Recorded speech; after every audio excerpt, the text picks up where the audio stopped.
વડોદરાના માંજલપુરમાં કાર્યાલયના ઉદ્ઘાટન પ્રસંગે ધારાસભ્ય યોગેશ પટેલનો આક્રમક સૂર, બહારના વ્યક્તિને ઉમેદવારી અપાશે તો સખત વિરોધ કરવાની ઉચ્ચારી ચીમકી। વડોદરાના મહાનગરમાં આગામી સ્થાનિક સ્વરાજ્યની ચૂંટણીઓ પૂર્વે રાજકીય માહોલ ગરમાઈ રહ્યો છે, જેમાં માંજલપુર વિધાનસભા ક્ષેત્રના ધારાસભ્ય યોગેશ પટેલ ફરી એકવાર આક્રમક મિજાજમાં જોવા મળ્યા છે।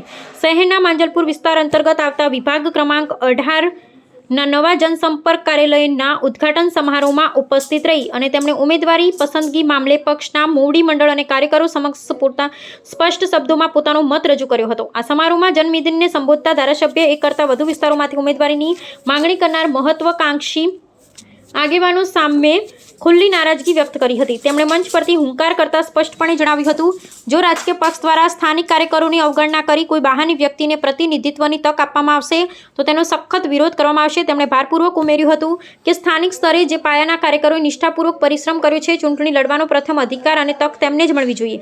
જોકે પોતાની આક્રમક રજૂઆત બાદ તેમણે સંગઠનની શિસ્ત જાળવવાનો સંદેશ પણ આપ્યો હતો।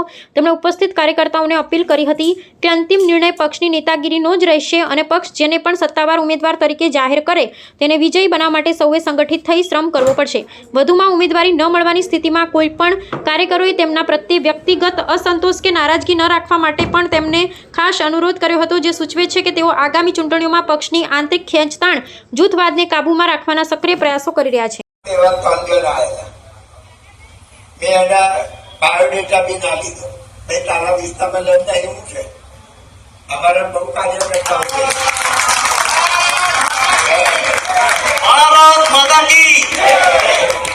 બહારથી કોઈ આવે તો લડવાનું હોય, આપણે બધા વિરોધ કરવાનો। આજે જો ભાઈ મહેનત આપણે કરી છે, આપણે બધે ફર્યા છે, આપણે મોટરો બસ ભરી છે, આપણે બધું જે પાર્ટીએ જે કીધું છે આપણે કર્યું, તો આપણાને ચાન્સ મળવો જોઈએ। એટલે